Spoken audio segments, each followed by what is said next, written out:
Suivez tous les jours sur Zoé Channel La Parole.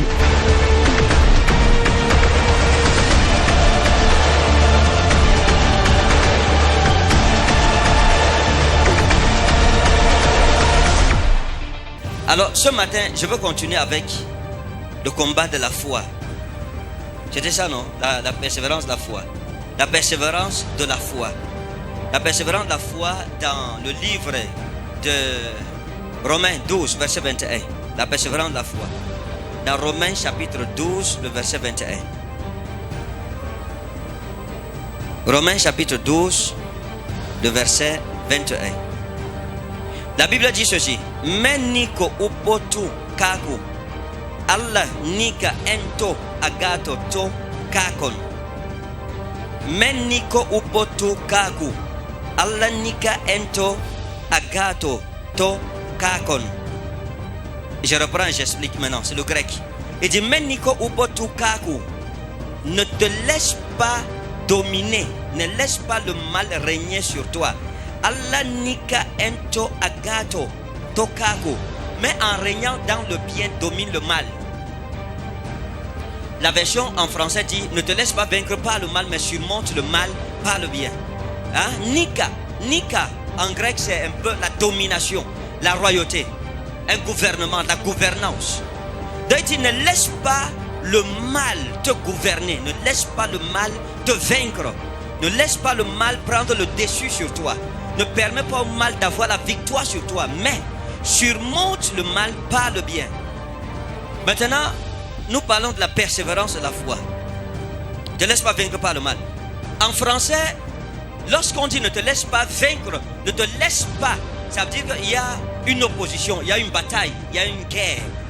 L'apôtre Paul reconnaît la guerre de la foi, la guerre spirituelle dans laquelle nous sommes engagés. Il dit ne te laisse pas vaincre par le mal. Comme pour dire ne te laisse pas faire. Ne sois pas un lâche. Bats-toi. Voilà ce qu'il veut dire. Bats-toi. Persévère. Continue. Avance. Malgré tout. Il reconnaît aussi par là l'existence du combat spirituel. La vie chrétienne, c'est un combat. Le christianisme, c'est un champ de bataille. Où nous luttons contre un ancien général de l'armée de Dieu dans les cieux. Un géostratège qu'on appelait Lucifer. C'est-à-dire l'ange de lumière. L'apôtre Paul dit ne te laisse pas vaincre par le mal. C'est-à-dire reconnaît aussi l'existence du mal. Il dit meniko upotu kaku. Kaku, c'est le mal. Kaku, c'est l'incarnation même du mal. Lorsqu'on parle de kaku, on parle de tout ce qui est mauvais. On parle de tout ce qui est diabolique. On parle de tout ce qui est négatif. On parle de tout ce qui est ténébreux. Voilà ce que Kaku veut dire. Kaku, c'est le mal. Kaku, c'est tout ce qui vient de Satan. Kaku, c'est tout ce qui est rattaché à Satan. C'est-à-dire, ça peut être le malheur, ça peut être la maladie, ça peut être la malédiction, ça peut être la sorcellerie, la magie, la franc-maçonnerie, etc., etc., etc. Et tu ne te laisse pas dominer par le mal. Ne te laisse pas dominer par le royaume de Satan. C'est pour ça que Jésus-Christ a dit à Pierre, Entautete Petra ou Ecodomé Somoten Ecclesia, Kai Pulai Adu, ou Katiskususin Aoudes. Et dit, sur ce roc, je bâtirai mon église et les portes de l'enfer. Kai Pulai Adu. Adu, c'est l'enfer. Adu ou Hades. Adu veut dire Hades, c'est-à-dire l'enfer, le séjour des morts. Et les portes de l'enfer ne remporteront jamais une victoire sur mon église. Maintenant, Jésus donne la promesse d'une victoire divine sur le mal, sur le royaume de Satan. Mais cependant, l'apôtre Paul nous apporte une autre révélation. Il dit que malgré que Jésus nous ait donné cette promesse et cette prophétie sur l'invincibilité face au mal, nous ne devons pas ignorer que pour avoir cette promesse, nous devons nous battre. Voilà pourquoi il dit ne te laisse pas vaincre par le mal. À partir du moment où tu te laisses faire, où tu acceptes la domination du mal ou bien sa suprématie, sa supériorité sur toi, automatiquement, le mal commencera à te ruiner. Ça, c'est une expérience réelle. On a fait des démonstrations avec les placebos et les nocebos. Ouais, les placebos, c'est quoi? C'est des expériences médicales où on a pris des malades souffrant des maladies dites incurables. Et on leur a donné des comprimés. Et on leur a dit que ces comprimés guérissent ces maladies et que c'est les dernières découvertes. Et on leur a donné ces comprimés. Et puis, les malades ont bu les comprimés. Et l'expérience médicale a montré que sur 10 malades souffrant du VIH, 8 ont guéri de la maladie. Et on leur a dit après que ce qu'ils ont bu comme remède, en réalité, c'était de la farine. Ce n'était pas un médicament. Donc, qu'est-ce qui les a guéris? L'apôtre Paul ici nous révèle un grand secret dans le combat de la foi, dans la persévérance de la foi. Il dit: ne te laisse pas vaincre, donc ne te décourage jamais. Ne t'avoue jamais vaincu. N'accepte jamais que Satan a la supériorité sur toi. N'accepte jamais que la vie te dépasse. N'accepte jamais que les événements de la vie te dépassent. En fait, Paul est en train de dire: bats-toi pour t'affirmer. Bats-toi pour marquer ton territoire. J'ai compris une chose de cette loi de la persévérance, de la foi, bien de la bataille spirituelle. Lorsque tu es faible, tu seras écrasé. Lorsque tu es faible, tu seras écrasé. Lorsque tu te décourages, la vie va t'écraser. Lorsque tu commences à dire en toi-même: je ne peux plus, je n'en peux plus, ça c'est des mots qui ne doivent pas exister dans le dictionnaire de ta vie. Ne crois jamais en l'échec. Sois un soldat, sois un guerrier, tu es un samouraï. Tu es dans un champ de bataille et Jésus-Christ t'a donné la victoire. Il t'a établi sur le roc. Mais il faut que dans ta tête, tu sois conscient de qui tu es. Nous devons comprendre cela. J'ai l'habitude de dire que les zircons ne naissent pas. Non, tu n'es pas un échec. Ceux qui échouent ne naissent pas. Toutes les personnes que vous voyez sur la terre, tous ceux qui existent là, c'est des héros. Tu es un héros, je suis un héros. Nous tous ici, nous sommes des héros. Personne parmi nous ici n'est un échec. Pourquoi? Parce que dans la sélection naturelle, il n'y a que les héros qui naissent. Lorsqu'un homme va vers une femme, il libère en cette femme plus de 40 millions de spermatozoïdes. Et ces 40 millions de spermatozoïdes s'engagent dans une course folle et effrénée vers l'ovocyte 2. Et dans cette course, il y a beaucoup d'obstacles sur leur chemin. 40 millions de compétiteurs. On n'a jamais vu ça dans ce monde. Où on voit une course où il y a 40 millions de compétiteurs qui courent vers une couronne ou bien vers un trophée. Mais le jour où mon père ou ton père a croisé ma mère ou ta mère, il a libéré 40 millions de spermatozoïdes qui étaient constitués de toi, de tes frères et de tes soeurs, de moi, de mes frères et de mes soeurs. Et nous sommes engagés dans une bataille sans merci, où il n'y a ni frères, où il n'y a ni soeurs, où il n'y a que les héros et les vainqueurs et les meilleurs des meilleurs. Et le premier obstacle entre le moment de l'éjaculation jusqu'ici, il y a la flore vaginale d'abord, qu'il faut que les spermatozoïdes traversent. Et dans cette première période, ce premier obstacle, l'acidité de la flore vaginale, beaucoup de nos frères et de nos soeurs sont tombés. Quand alors nous n'étions que des spermatozoïdes, ils sont morts là-bas par millions. On a traversé ça. Le temps de quitter de là maintenant pour atteindre l'ovule, la distance là, des millions aussi sont tombés en route. Dans ce combat pour naître, dans ce combat pour voir le soleil, dans ce combat pour entrer dans le monde où nous sommes entrés aujourd'hui. Des millions sont tombés, mais toi, tu as traversé la flore vaginale et ses mystères, et ses obstacles, et ses pièges. Et puis dans cette distance, ceux qui étaient les plus faibles sont morts, essoufflés, manquant d'oxygène. Mais toi, tu es arrivé jusqu'à l'ovule. Et il n'y a que quelques spermatozoïdes, quelques-uns, qui arrivent autour de l'ovule. Maintenant, ce n'est pas tout. Il faut, parmi les meilleurs des meilleurs, il faut maintenant creuser. Creuser l'ovule, creuser, pour casser la paroi et entrer. Et de tous tes frères et tes soeurs qui sont parvenus jusqu'à l'ovule, tu es la seule personne qui a pu entrer et ovuler l'ovule. C'est pour ça que tu es né. Donc tu n'es pas un échec. Voilà pourquoi Paul dit: ne te laisse pas vaincre par le mal. Ne te laisse pas vaincre par cette situation. Ne te laisse pas vaincre par cette maladie. Ne te laisse pas vaincre par ce problème. Ne te laisse pas vaincre par cette montagne. La Bible dit montagne, qui es-tu pour te dresser devant Zorobabel? Qui que tu sois, tu seras aplani. Rappelle-toi toujours les promesses de ton Dieu. Rappelle-toi des paroles de notre Seigneur Jésus-Christ. Sois fort dans la vie, sois un héros parce que tu es un héros. Dieu a fait de toi un héros. Dans les entrailles de ta mère, tu as été un héros, c'est pour ça que tu es né. Ce n'est pas les problèmes de la vie ici qui vont te dépasser. Si tu as battu 40 millions de compétiteurs, ce n'est pas aujourd'hui que la calomnie doit t'arrêter. Ce n'est pas aujourd'hui que les difficultés doivent t'arrêter, que la pauvreté doit t'arrêter, que la dureté de la vie doit t'arrêter, que le célibat doit t'arrêter. Tu dois te lever pour te distinguer parce que tu es né avec l'étoile des héros. Tu n'es pas n'importe qui. Je veux que quelqu'un se regarde et dise je suis un héros. Si tu es une femme, tu dis je suis une héroïne. Je veux que tu te relèves pour te battre. Tous ceux qui sont tombés, tous ceux qui se sont découragés, tous ceux qui se sont assis, levez-vous ce matin. Jésus-Christ t'ordonne de te lever, de reprendre tes armes en main, de continuer le combat.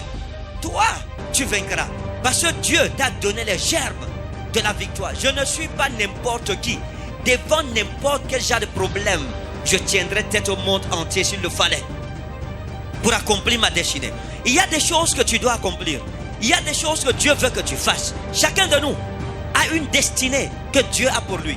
Mais quand nous naissons, le diable fait tout pour nous détruire.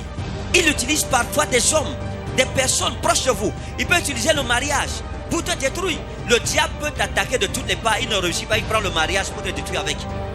Il t'attache à un homme ou à une femme qui a en elle les germes de la destruction pour t'anéantir. Mais tu ne dois pas te laisser faire. Le mariage ne doit pas t'empêcher d'accomplir ta destinée. La pauvreté ne doit pas être une barrière. Bats-toi jusqu'à remporter la victoire. J'ai l'habitude de dire que la plus grande honte que tu peux donner à tes ennemis, c'est de réussir où ils ont dit que tu ne réussiras pas. La persévérance de la foi.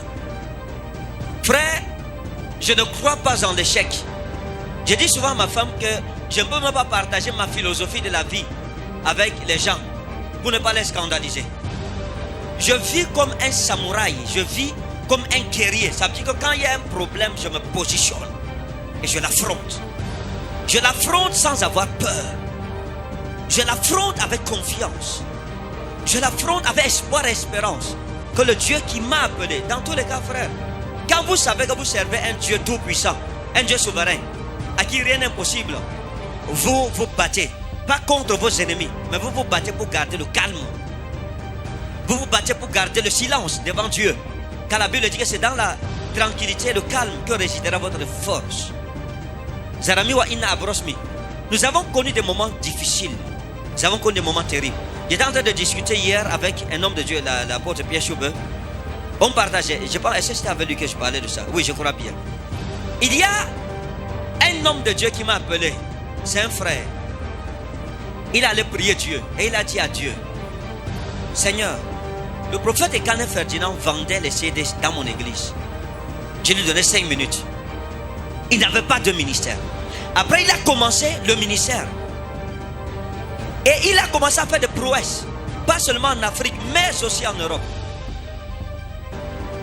Seigneur, est-ce l'injustice? Nous voici, nous prions, nous jeûnons. Mais Seigneur, depuis, nous ne voyons rien. Il dit que la nuit, le Seigneur l'a répondu. Et Dieu lui a dit ceci. Dieu lui a dit, ce qu'il a enduré, peux-tu l'endurer? Ce qu'il a souffert pour mon nom, peux-tu le souffrir? Ce qu'il supporte à cause de mon nom, tu ne peux pas le supporter. C'est aussi pour ça que je l'ai distingué. Et il m'a appelé au téléphone, il m'a dit que, oh gars, salute you ça. Je te salue monsieur, je te salue oh bro. Je respecte la grâce qui est dans ta vie. Un autre ami, un homme de Dieu imminent dans ce pays et dans cette ville. Et allait prier la même chose devant Dieu.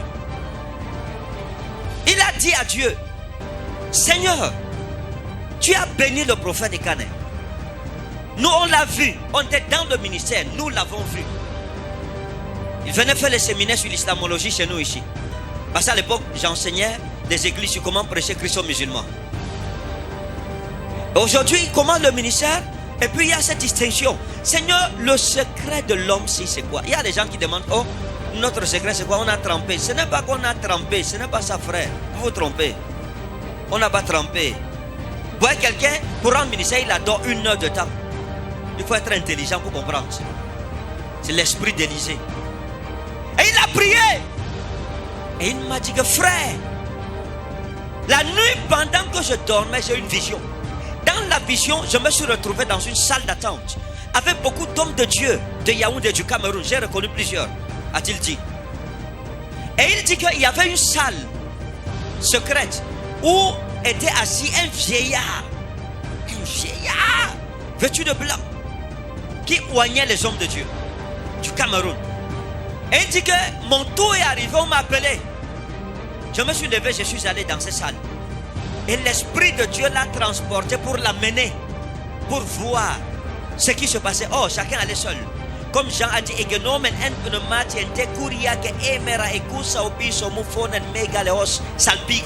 et je fus transporté par l'Esprit jusqu'au jour du Seigneur. Et j'entendis derrière moi une voix puissante, comme celle des trompettes. Et il dit, quand il est arrivé, il a trouvé. Le vieillard a mis 6 bouteilles d'huile d'olive, 6 bouteilles. Et il ouvrait sa bouteille, versait sur ma tête. Et il a vidé les 6 bouteilles sur moi. Je suis sorti trempé. Et il dit que quand son tour est arrivé, le vieillard a pris une bouteille comme celle-ci, d'huile de faveur. Il m'a dit, c'est lui qui m'a dit comme l'huile de faveur. Et il a ouvert, il a dit au vieillard que tu veux. Le vieillard lui a dit, mets-toi à genoux, je te verse ça. On lui a versé ça sur la tête. Et quand il s'est réveillé, il m'a dit, frère, je salue la grâce de Dieu qui est sur toi. Maintenant je comprends. Frère, nous nous sommes battus contre les hommes. Je me suis battu avec Dieu et j'ai gagné. C'est ça que les batailles des hommes, je les remporte haut la main. Parce que ce n'est plus moi qui bataille, c'est le Dieu que je sers. La Bible dit, Exode 14, 14. L'Éternel combattra pour vous, vous allez vous reposer. Dieu ne peut pas combattre pour toi tant que tu n'as pas combattu pour Dieu et remporté la victoire. La Bible dit de Jacob qu'il a lutté avec Dieu et il a vaincu. Et donc il a vaincu Dieu et les hommes. Parce que celui qui vainc Dieu a vaincu les hommes. Et Dieu l'a frappé à la hanche. Frère, Dieu l'a frappé à la hanche. Jusqu'à sa mort, Jacob boitait. Nous boitons, frère.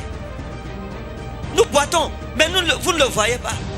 Nous avons lutté avec Dieu. Dieu nous a frappé, nous boitons. Avant, écoutez, vous ne pouvez pas voir une personne qui marche normalement dans ce royaume spirituel et la personne vous donne un témoignage. Non, nous ne sommes pas de ceux qui ne boitent pas. Nous sommes de ceux qui boitent. C'est-à-dire que quand Jacob a lutté avec Dieu, après ces choses, il n'était pas la même personne. Tu ne peux pas lutter avec Dieu et tu sors indemne. Il y a toujours une marque sur toi, une marque qui te distingue de ton ancien toi et qui te distingue de ceux de ta génération. Les gens se sont demandé, mais Jacob boite depuis quand? Parce qu'il avait lutté avec Dieu. Tous ceux qui ont lutté avec Dieu, Dieu leur a laissé une marque dans leur génération qui les distingue. Jacob marchait désormais comme ça.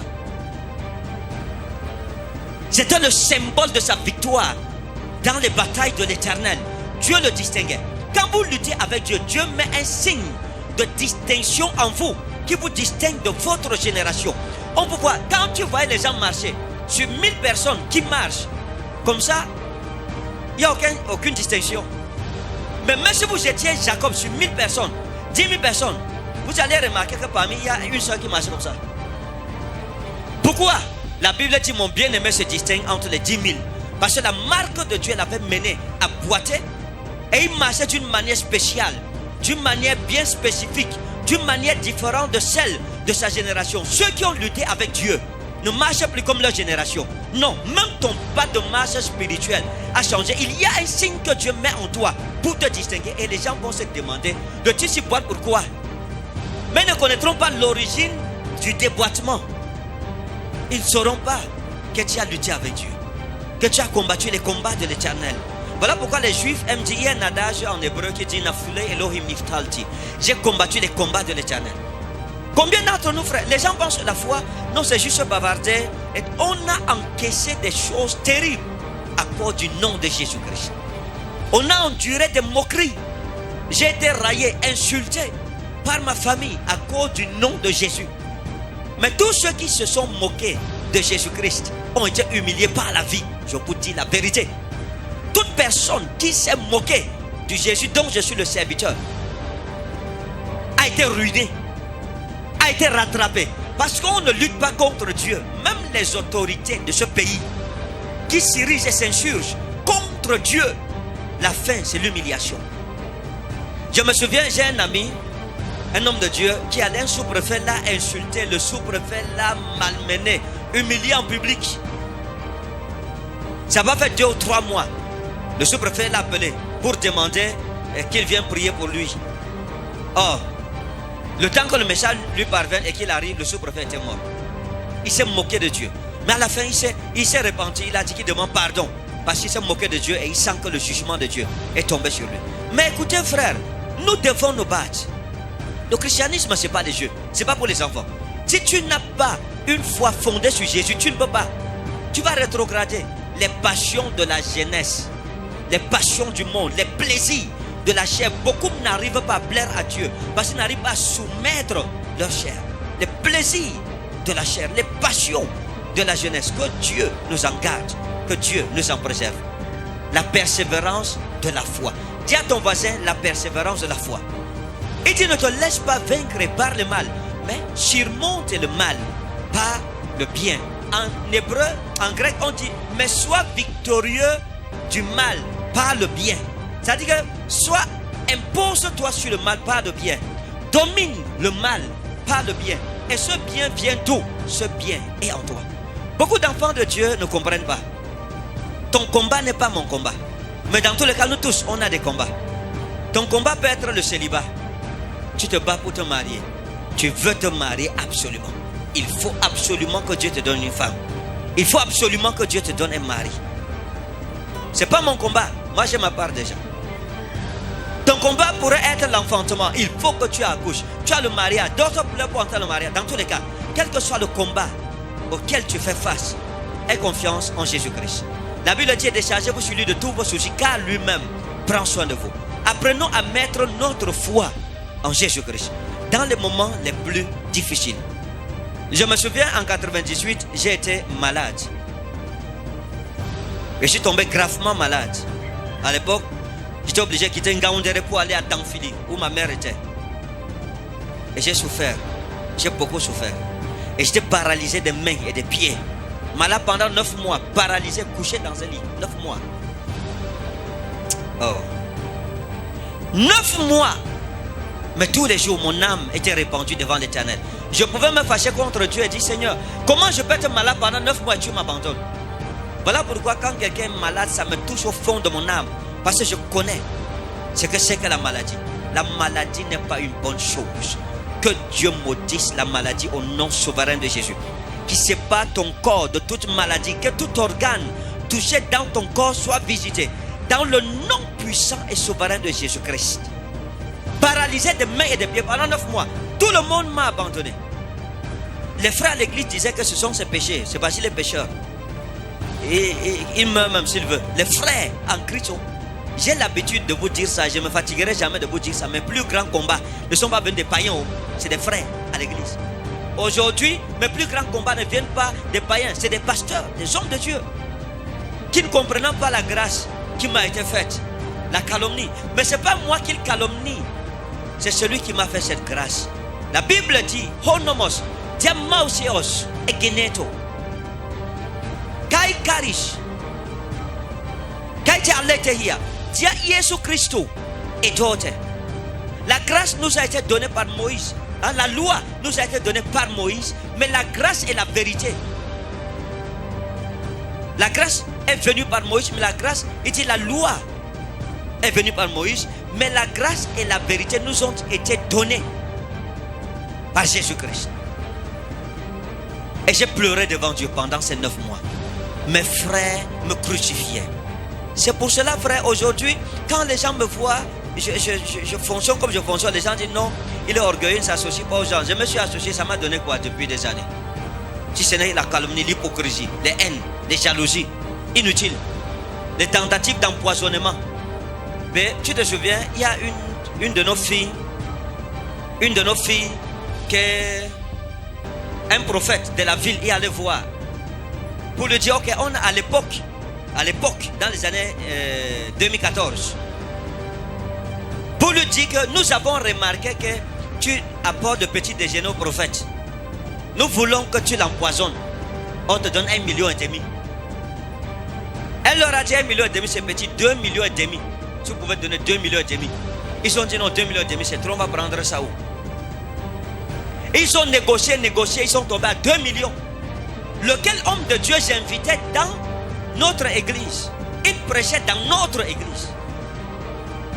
On lui faisait de grosses enveloppes, il partait. Maintenant, il a commencé à voir les choses changer. Au lieu d'apprécier, il est tombé dans la jalousie. Il a commencé à méditer ma mort. Et finalement, un autre jour, ils reviennent. La soeur leur dit, pourquoi vous êtes méchants comme ça? Je ne veux plus le faire. Elle leur a versé l'eau en plein carrefour. Elle est venue confesser ça. Elle avait confessé ça chez le prophète Martial. Il est vivant. Celui qui m'appelle pour me dire, ok, voici ce que telle soeur a dit. Et elle a confessé lorsqu'elle était en travail. L'accouchement était compliqué. Et c'est une soeur que j'aidais. C'est-à-dire que j'avais pris comme ma fille. Mais elle avait failli prendre l'argent pour m'empoisonner. Frère, la persévérance de la foi. Maintenant, les gens vont dire non. Oh, il faut faire attention. Il est comme ça, il ne s'associe pas aux gens. Et tout ça. Les gens sont hypocrites. Le milieu des hommes de Dieu est pourri aujourd'hui. Il y a trop d'hommes de Dieu aigris, trop jaloux. Au lieu que les gens se concentrent pour viabiliser leur appel, pour travailler, pour faire fleurir le champ que Dieu leur a confié. Tu abandonnes le champ que Dieu t'a confié pour aller lorgner. Du matin au soir, tu lorgnes le champ de l'autre. Tu regardes comment il est en train d'ensemencer son champ. La moisson, toi tu vas moissonner quoi? Puisque la saison des semailles, au lieu d'ensemencer ton propre champ, tu passes le temps à regarder ce que l'autre fait. Oh, il a en train de mettre, c'est le manguier qu'il a semé. Oh, c'est le goyavé, il a mal mis le maïs. Qui va ensemencer ton champ? C'est pour cela qu'à la saison de la moisson, vous nous dites qu'on est des sorciers. Parce que rien ne produit chez toi. Tu vas dire c'est la sorcellerie? Non, c'est toi qui as pratiqué la sorcellerie. Parce que la vraie magie, c'est le travail. Quelqu'un avait chanté ça. Je te dis qu'on me montre où l'homme là est. Je lui donne une offrande. Les gens ne veulent pas, je ne sais pas pourquoi cette opposition. Tout ça, c'est la persévérance de la foi. Vous voyez? Donc c'est ça que les gens doivent comprendre. Il a voulu m'empoisonner, je lui avais fait quoi? Rien. Quel était le motif? Rien. Un jour, une soeur m'appelle. Elle me dit, papa, je suis allé dans une église, il y avait un séminaire. Et le séminaire, c'était comment renverser le prophète de Canet Ferdinand. Je lui dis pardon. Elle me dit, ouais, je suis là maintenant. Un séminaire, c'est fou. Les hommes de Dieu rassemblés, ils sont en train de réfléchir comment mettre les stratégies. Et ils ont dit qu'ils vont envoyer les jeunes femmes pour vous séduire et faire des scandales. Et je leur ai dit qu'ils envoient les jeunes femmes là. Elles vont servir Christ à nos pieds. On va les nommer diaconesses. Elles seront ici, elles vont être dans la chorale, etc. Elles viendront, mais elles seront converties par le Saint-Esprit. Bon, tout ça, c'est ça la persévérance de la foi. Mais vous ne pouvez pas servir Dieu en regardant ces choses. Non, on n'a pas besoin de cela. Parce que chacun moissonne ce qu'il sème. Celui qui sème le vent, la Bible dit qu'il récolte la tempête. C'est-à-dire que ce que tu sèmes, ce que tu moissonnes sera plus gros que ce que tu sèmes. Tu sèmes la haine, tu vas moissonner la haine. Tu sèmes la jalousie, tu vas moissonner la jalousie. Donc le combat de la foi, tout le monde a les problèmes. Ne dis pas, oh pourquoi moi j'ai trop les problèmes. Tu as trop les problèmes parce que tu as aussi trop de bénédictions. Dieu a aussi trop investi en toi.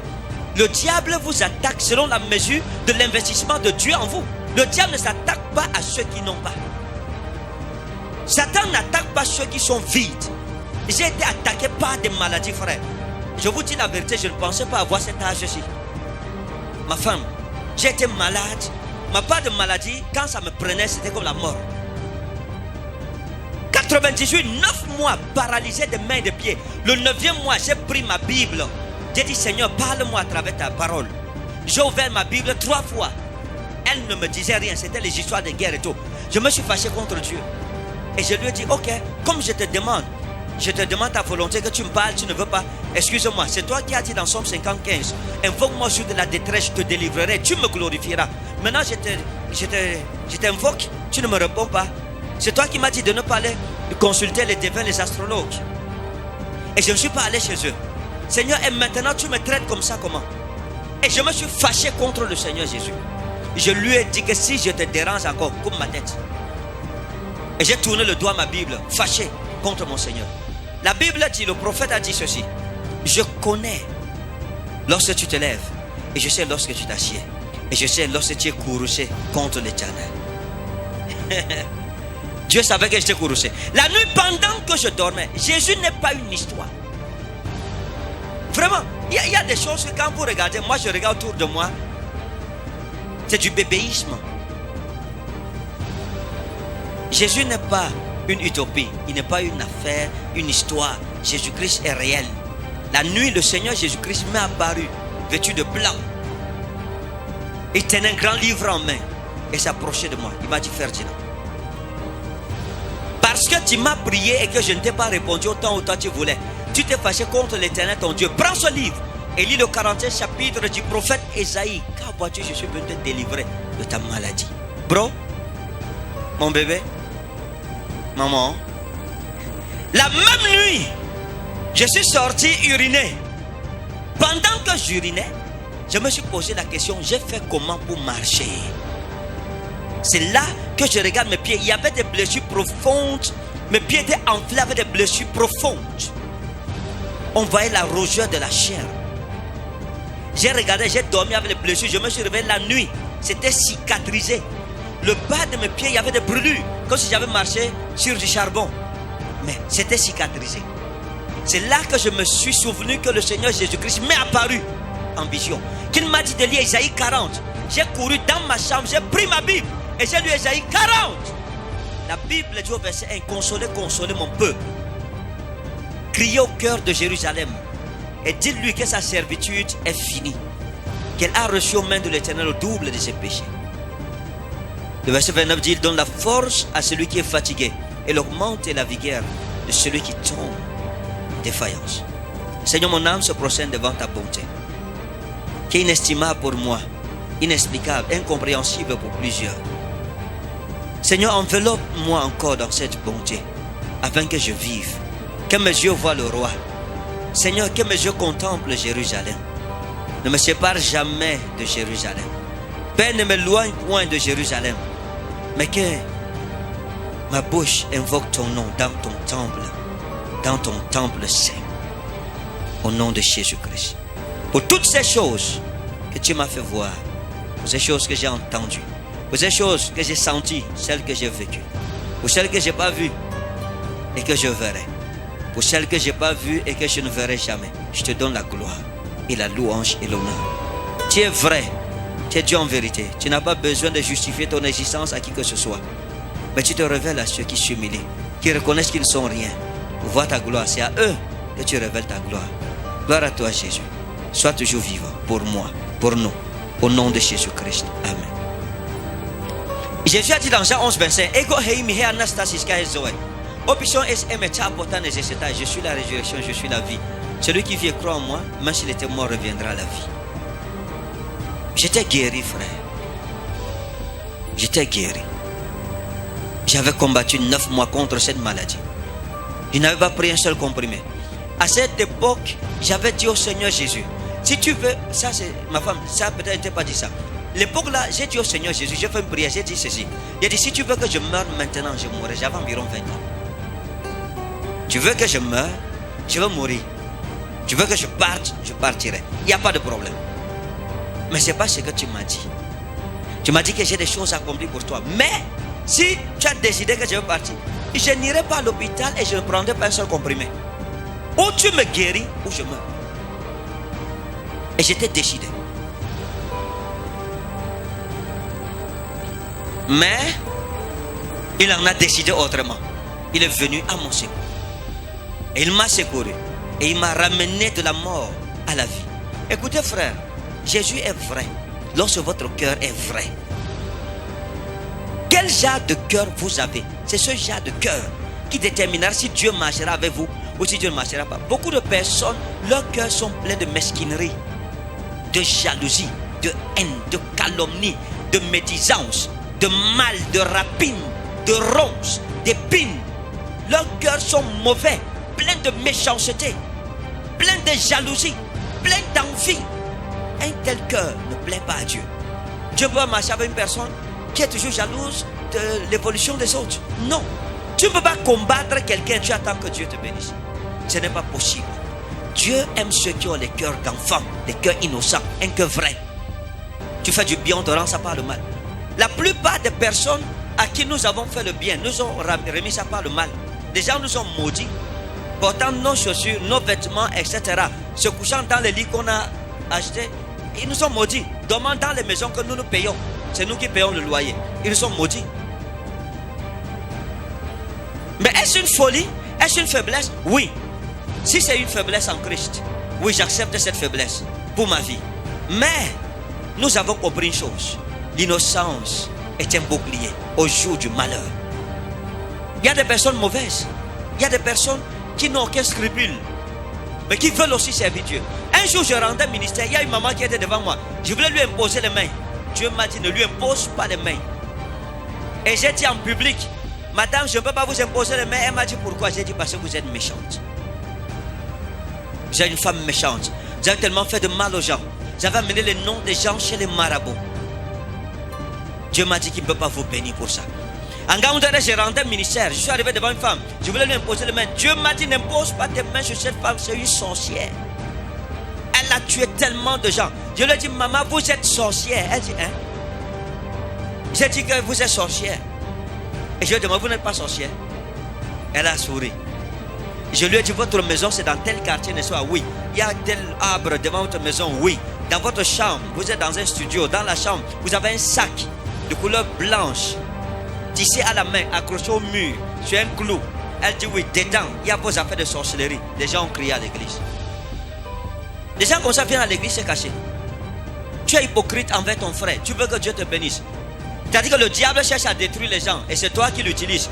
Tu deviens un agent de Satan pour la destruction des autres. Comment Dieu va-t-il te bénir? Nous devons changer de mentalité. Brise-moi, Jésus. Brise-moi. Plus de ta ressemblance. Brise-moi. Plus de discernement de ta voix, de ta volonté.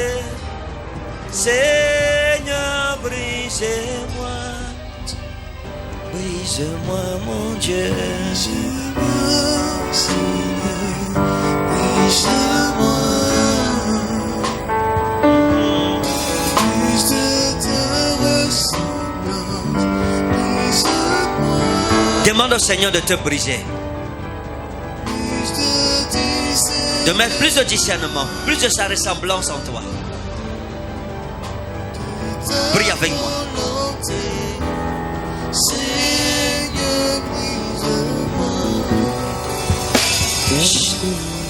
Un jour, à l'époque, je suis arrivé, le piano en bas, je suis arrivé à Yaoundé. J'étais à Douala à l'époque. Quand j'arrive à Yaoundé, je dormais à midi dans la chambre d'un ex-collègue avec qui on travaille dans un supermarché. Et à l'époque, j'étais ami pasteur et j'avais un ami. Malheureusement, père pour lui, il est mort. Donc c'était un pasteur aussi. On était amis. Oh. Ma femme, nous étions des amis. C'est-à-dire que amis. Oh. On était ensemble.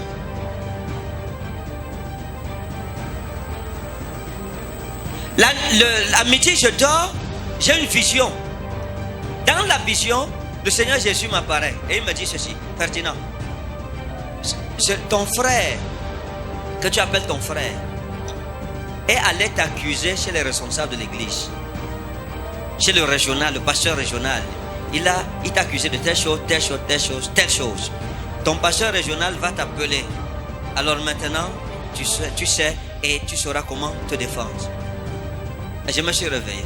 Un ami, un frère, un pasteur, un homme de Dieu. Il sourit avec moi. Mais il allait dire des atrocités contre moi. Heureusement, Jésus-Christ est mon Jésus. Que tu m'aimes ou que tu ne m'aimes pas, n'a eu un problème. Soit tu cales en l'air, ça te regarde. Jésus-Christ est mon Jésus. Tu ne peux pas t'approprier Jésus-Christ. Il y a les gens qui font comme s'ils sont des super enfants de Dieu. C'est eux qui distribuent Jésus que toi tu as, toi tu n'as pas. You des mad. Vous ne connaissez rien de Christ. Heureusement que Jésus est mon Jésus. Une semaine après, mon téléphone sonne. C'est le pasteur régional qui m'appelle. Ferdinand, bonjour, oui. Tu es où? Je suis à tel niveau. Ok, retourne-moi au bureau, rapidement. Je savais, ni lui, ni celui qui m'a accusé ne savait que le Seigneur Jésus-Christ avait pris mon parti. Tu peux me haïr, tu peux me calomnier, c'est pas ça le plus important. C'est que si Jésus a pris mon parti, mon ami, fais comme tu veux. Parle, le feu sort de ta bouche. Now you have problem, you go die de jalousie. Quand je suis arrivé, je suis entré dans le bureau du pasteur régional, j'ai trouvé mon frère. Mon frère. Il n'osait pas me regarder dans les yeux. Pourquoi tant de mal? Pourquoi? Mais ni lui, ni le pasteur régional ne savaient que je savais. Parce que Jésus-Christ m'avait aimé. Quand je pense à ton amour pour moi, je suis stupéfait. Tant d'amour pour un pécheur comme moi est si grand. Quand je pense à ton amour pour moi, j'en perds les mots. T'es sacrifié pour me sauver, moi, est si grand. Jésus, je t'aime, je t'aime.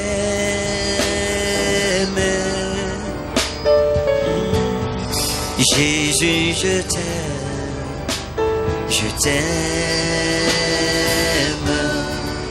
Jésus, je t'aime. Je t'aime, mon roi, je t'aime. Je t'aime. Moi, je t'aime. Jésus, je t'aime. Je t'aime. Je suis entré dans le bureau. Et le régional m'a dit, ok. Tu le connais? Oui. C'est ton frère? Oui. Il t'a accusé chez moi. Il a dit ceci, ceci, ceci, ceci.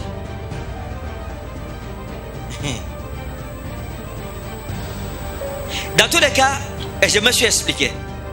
Avant qu'on ne finisse la réunion, le pasteur régional a dit à ce pasteur, méchant homme, sors de mon bureau, je ne veux plus jamais revoir ta passion. Nous sommes restés deux. Et il m'a exhorté. Et on s'est séparés en paix. Pourquoi, frère? La persévérance de la foi. L'inimitié peut venir de n'importe où. L'inimitié peut venir de n'importe qui. Ça ne doit pas t'étonner. Le plus important, fléchis tes genoux devant Jésus. N'aie pas peur. Jésus a dit, ne craignez pas l'homme qui, après avoir tué le corps, ne sait plus quoi faire de l'âme. Il dit, moi je vous montrerai qui vous devez craindre. Craignez Dieu qui peut tuer le corps et faire périr l'âme dans la géhenne. Paul a dit, si Dieu est pour nous, qui sera contre nous? Pour beaucoup de personnes, je ne serai pas pasteur. C'est-à-dire, si on me donnait le vote, beaucoup d'hommes de Dieu dans la ville-ci, pour eux, Dieu devrait me tuer une fois, je finis. Mais ce n'est pas l'affaire d'un homme. Ce n'est pas toi qui décides qui sera homme de Dieu ou qui sera homme de Dieu. Dieu choisit qui il veut. Ma tête peut ne pas te plaire. Désolé, bro, mais je veux continuer à faire l'œuvre de Christ. Peut-être mes oreilles, pour toi, c'est comme des antennes paraboliques. Ça, c'est toi qui vois ça comme ça. Jésus a aimé mes oreilles comme ça. Donc, on va servir Christ avec ses oreilles. Mais nous avons tenu tête au monde entier. Nous avons persévéré. Face à la calomnie, nous sommes battus. Face à la mauvaise réputation, on s'est battu. Face aux complotistes, des gens qui vont tisser des affaires pour répandre la calomnie sur nous. On n'a pas regardé à ça. Parce que la fin du show vaut mieux que son commencement. L'œuvre de chacun le justifiera. Le problème, c'est où est ton œuvre? Où est ton œuvre? Qu'est-ce que tu as fait? On se souviendra de toi comme qui? Comme un calomniateur, c'est une honte. Que Dieu ait pitié de nous. Suivez tous les jours sur Zoé Channel La Parole.